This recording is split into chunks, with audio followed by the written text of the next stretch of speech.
দেখাচ্ছি দুইটি ভিন্ন স্বাদের বাঁধাকপির পাকোড়া, যেটা কিনা খেতে এতটাই মজার যে আপনি ইফতারিতে এই আইটেমটা রাখতে পারেন। আর এর জন্য আমি একটি বড় বাঁধাকপি নিয়েছি, তার অর্ধেকটা নিয়ে নিচ্ছি এবং বাঁধাকপিটাকে আমি ছোট ছোট করে কেটে নিচ্ছি।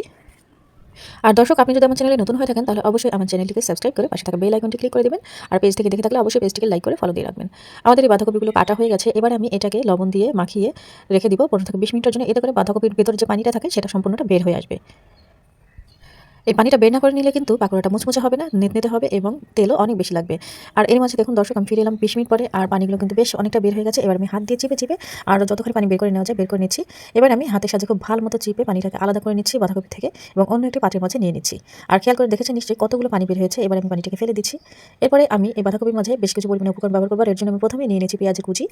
এখানে আমি বড় সাইজের একটি পেঁয়াজকে কুচি করে দিয়েছি। এরপরে আমি এখানে নিয়েছি বেসন 1 কাপ পরিমাণে, সেই সাথে কর্নফ্লাওয়ার নিয়ে নিয়েছি 1 কাপ পরিমাণে। এখানে আপনারা চালের গুঁড়িটাও দিতে পারেন, তবে আমার কাছে ছিল না তাই আমি কর্নফ্লাওয়ার দিয়েছি। আর চালের গুঁড়ি বা কর্নফ্লাওয়ার যেটা করবে আপনার এই পাকোড়াটাকে মুচমুচে করতে সাহায্য করবে। এরপরে আমি হলুদ, শুকনো মরিচ, ভাজা জিরা এবং ধনিয়া গুঁড়ো দিয়েছি সব হাফ চামচ করে। তারপরে স্বাদ মতো লবণ দিয়েছি, লবণটা পরিমাণে একটু কম দিবেন যেহেতু আমরা আগে লবণ দিয়েছিলাম। আদা রসুন পেস্ট দিয়েছি 1 চা চামচ পরিমাণে, দিয়েছি কাঁচা মরিচ, ঝালটা অবশ্যই আপনার টেস্ট অনুযায়ী দিবেন, এবং দিয়ে দিচ্ছি ধনিয়া কুচি। ধনিয়া পাতা কুচিটা দিলে এই টেস্টটা বহুগুণে বেড়ে যায়। একটু মাখিয়ে নিচ্ছি, তারপরে আমি এখানে একটি ডিম ভেঙে দিচ্ছি।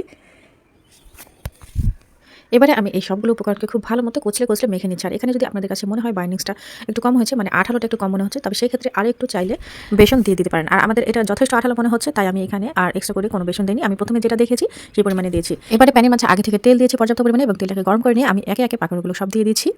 এবং এই পাকোড়াগুলোকে একটু বেশি তেলে ভাজলেই কিন্তু সবথেকে বেশি ভালো হয়। এবং বেশ কিছুক্ষণ পরে যখন নিচ পাশটা একটু হালকা লালচে কালার হয়ে আসবে, সেই পর্যায়ে এটাকে উল্টে দিব এবং এভাবে উল্টে পাল্টে দিয়ে লাস্ট পর্যায়ে মিডিয়াম টু লো হিটে রেখে একটু সময় নিয়ে মুচমুচে করে ভেজে নিতে হবে। এবং যখন এরকম ব্রাউন কালার হয়ে আসবে সেই পর্যায়ে তেল থেকে তেল ঝরিয়ে সবগুলোকে তুলে নিব।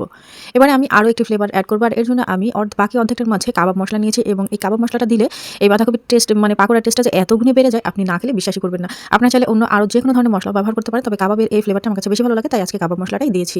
এবার আমি কাবাব মশলার যে বাঁধাকপির পাকোড়াটা তৈরি করছি সেটাকেও তেলের মাঝে দিয়ে দিচ্ছি এবং অনুরূপভাবে উল্টে পাল্টে দিয়ে ব্রাউন কালার হওয়া পর্যন্ত ভেজে নিচ্ছি। এই রেসিপিটা ফলো করে আপনারা যদি বাঁধাকপির পাকোড়া তৈরি করেন তাহলে আমার বিশ্বাস কেউ খেয়ে বুঝতে পারবে না যে এটা বাঁধাকপির পাকোড়া ছিল। এখানে আপনি বাঁধাকপির কোনো রকম কোনো এক্সট্রা স্মেলই পাবেন না। আবার চাইলে কিন্তু এই পাকোড়া মিক্সটা আপনি ডিপে রেখে সংরক্ষণ করেও খেতে পারেন। আর এই তো তৈরি হয়ে গেল আমাদের দুইটি সুস্বাদু এবং দুই ফ্লেভারের মুচমুচে এবং দারুণ স্বাদের বাঁধাকপির